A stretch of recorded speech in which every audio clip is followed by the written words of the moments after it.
Welcome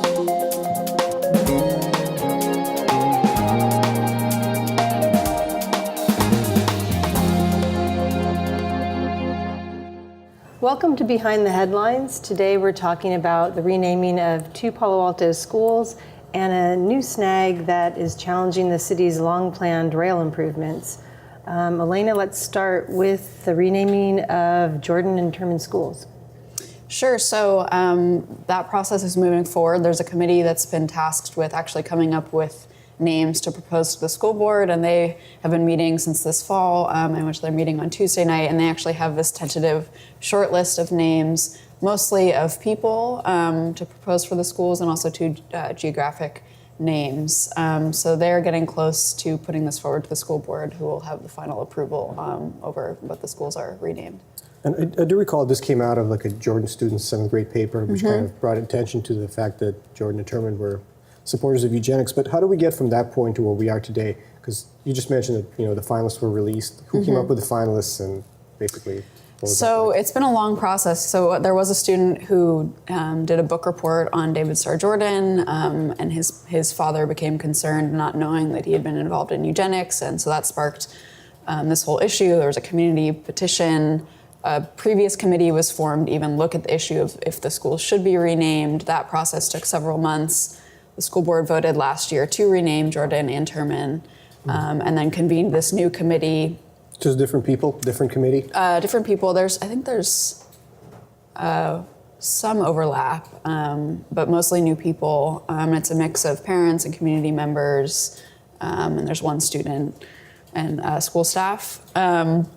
They put out a survey last year to collect ideas for names from the community, and they got like 1,600 submissions, or all these names. Some of them, you can look at the list online, it's posted on the district website. Some of them are sort of joke, prank submissions. See, that's Some what of them I are was worried serious. about. I remember when the British government last year had that call out to rename the new British ship, and the winner was Bodie McBoatface. So, but it seems like from the finalists that There were came plenty out, of serious suggestions as well. You weren't on there.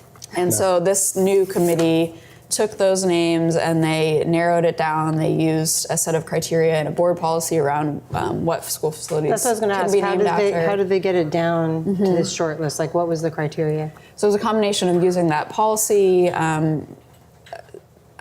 eliminating people who didn't really have a strong connection to Palo Alto, eliminating the joke submissions, and then they got it. And then also I think they ranked sort of like if names got multiple votes.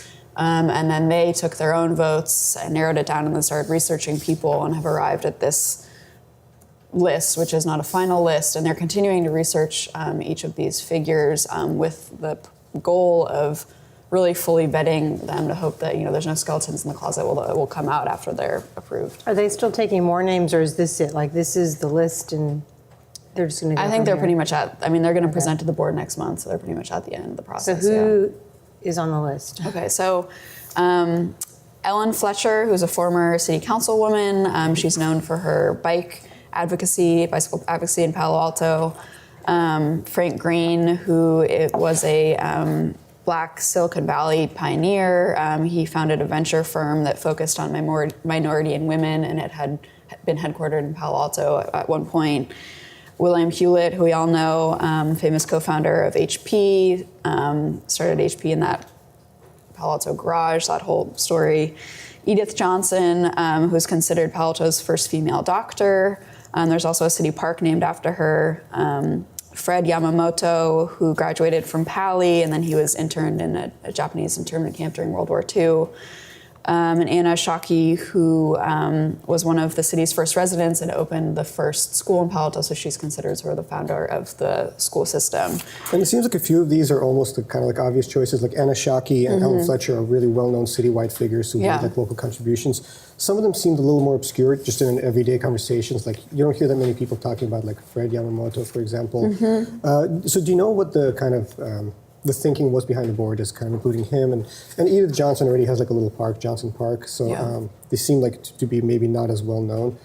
So why did this committee think it was important to include them on the list as well? I think some of the criteria they used in sort of narrowing down that list, they were looking for people who are obviously inspirational, who are diverse. Obviously, the root of this issue was Jordan and Terman's involvement in eugenics, which thought that certain races were superior to others. So wanting the values of diversity and inclusion, all these issues that sort of came up as a result of the renaming discussion to be exemplified in the list. So you see there's women, there's people of color. And so those were some of the things that led them. And also someone who obviously played a role in some sort of development that was impactful or important for Palo Alto.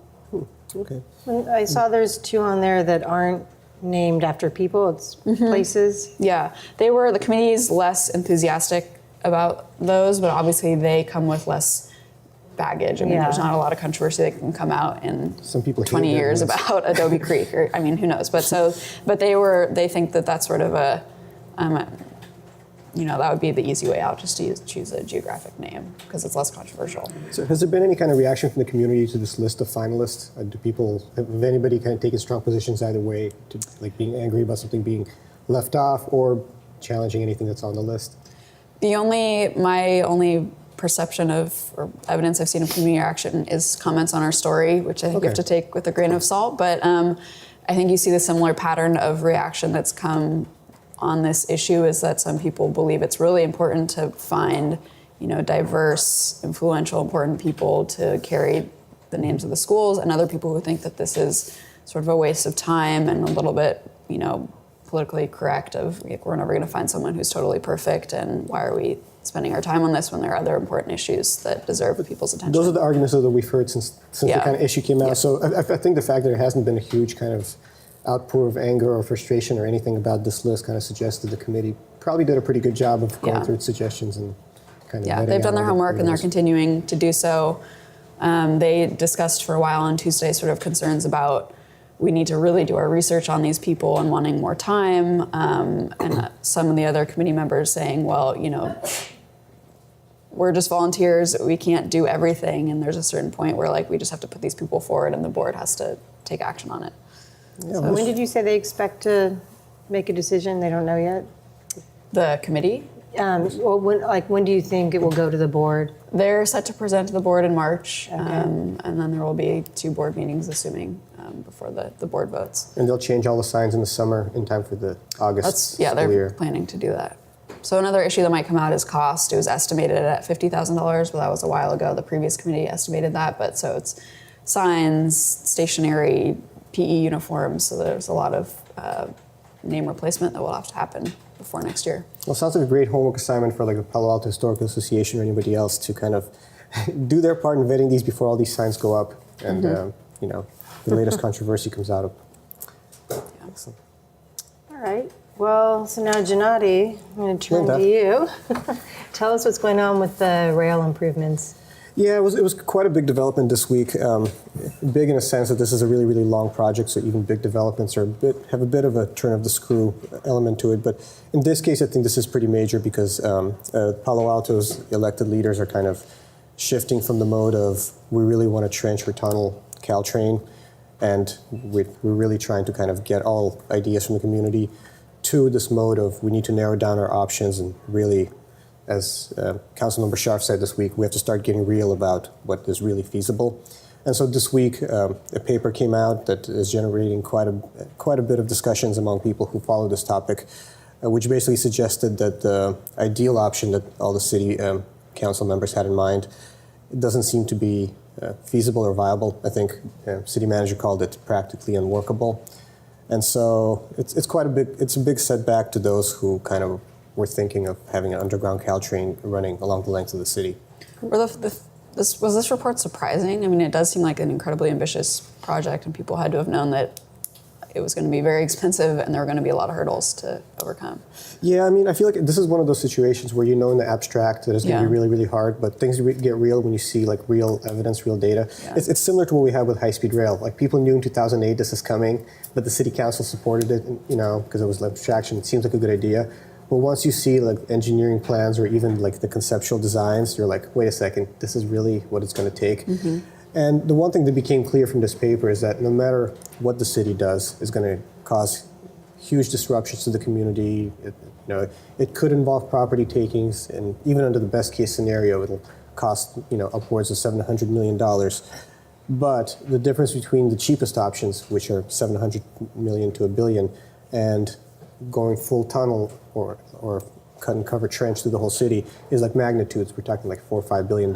And so we're at a point where some council members and city leaders like city manager and public works people are saying we need to kind of stop exploring the idea of going north end to south end with a tunnel. What are some of the other options if they drop that? Well, one option is to have like an open trench instead of covering it or having deep bored tunnels, which is basically boring from beneath. You can have just an open trench, but even that one doesn't seem to be viable when taken across the whole city, because in the north you have San Francisco Creek, which means that if you were going to put the trains underground, you'd have to dig like 60 feet, and there's all sorts of like permitting things you have to go through, which staff does not believe they could get, so it's kind of also off the table. So the only thing that they agreed, based on this paper, that's worth exploring is having an open trench only in the southern half of the city. So the East Meadow, Charleston Road crossings would go over the trench, but it wouldn't really do anything for the crossings in the northern part of the city. Are neighboring cities like Menlo Park or Mountain View also discussing this and looking at if they could pursue this? Yeah, I mean, I feel like this whole thing is like a Rubik's Cube of different kind of options and different studies, and everybody's on a different time path, which makes like really hard to come up with an orderly solution that works for everyone. And also the county line really complicates this idea of working together on a system that makes sense for everyone. Yeah. The fact that Menlo Park, the train is obviously at grade, and if Palo Alto were to do anything in the north, it would necessarily impact Menlo Park with the construction and creating temporary Caltrain tracks. So, and there hasn't been a lot of kind of coordination. They look at different paths. On the other side, Palo Alto and its southern neighbor, Mountain View, they're kind of vying for the same pot of money from Measure B. So even though they would need collaboration, even if they do the southern portion, there is a bit of a competitive element, and there's also recognition that Mountain View is currently way ahead of Palo Alto in planning its own designs, which is one of the big drivers of Palo Alto taking a really aggressive approach on we need to make a decision, we need to narrow our options and come to a decision before the end of this year. So if they eliminate the tunnel, when do they expect to make a decision on that? Well, I think the next thing they're going to do, and I think staff recognizes that this white paper is going to have huge community kind of concern and people questioning its assumption, which already happened this week. So they're going to have a community meeting on March 6th to talk about this white paper. Then over the next few months, they're going to narrow down options further, go from 40 options to like 4 to 8. And the idea is to get to the final answer by like November or so, or sometime in the fall, having the council basically say, this is what we want to do, and then proceed with design work. So is the committee doing that narrowing down and then it will go to the council later on, or how will that work? Yeah, basically, this is such a complex topic that the city council pretty much outsourced a lot of this work to its newly reconstituted rail committee, and it's mostly staff doing the work. They have technical advisory groups, but it's mostly the traffic division, with input from the community. Basically, they have these periodic roundtables where they poll people, and so that gets kind of that factors into staff's thinking, but most of the thinking also has to do with engineering challenges and costs and things like that. And one of the striking figures, some people are saying, yeah, it's $4 billion, that's a lot of money, but if you make tunnels or cut and cover, you could build stuff on it, you could sell development rights. But this week, city manager basically said that if you're going to go out to bond, for example, to do any kind of big financial kind of package, for $4 billion, it means the city would be paying off like $260 million every year, which is like bigger than the entire general fund. So even like a long-term plan would require such a huge annual expenditure that it's really not financially viable. And the idea of selling development rights has not worked well in Palo Alto in recent years. I think one of the points that Sharf made this week is when John Arriaga proposed to build a city like a brand new theater in exchange for permission to develop some office spaces. I mean, that proposal was basically booed off stage, and they killed it immediately when it became public. And when Jay Paul proposed to build office buildings in Park Boulevard, and he told the city he's going to build a police station for them, which now it looks like it's going to cost like $100 million. Even that proved very unpopular. That was shut down. They pulled their application. So the Palo Alto community isn't really keen on giving away development rights. especially for the kind of projects that we take to finance something so huge. So I think the sense of the city council and senior staff is that it's just too much money, and the engineering challenges are a bit too steep now. And I think over the next few months, you're going to see some people, I'm sure, challenge some of these assumptions. Maybe there's going to be some kind of a hybrid or compromise approach worked out, but that's the latest. It seems like we're really winnowing down the options. Okay. All right. Well, I guess that wraps up today's Behind the Headlines. Thanks for watching. If you liked what you saw, hit subscribe below. If you want to read about more Palo Alto news, go to paloaltoonline.com or follow us on social media. Thanks.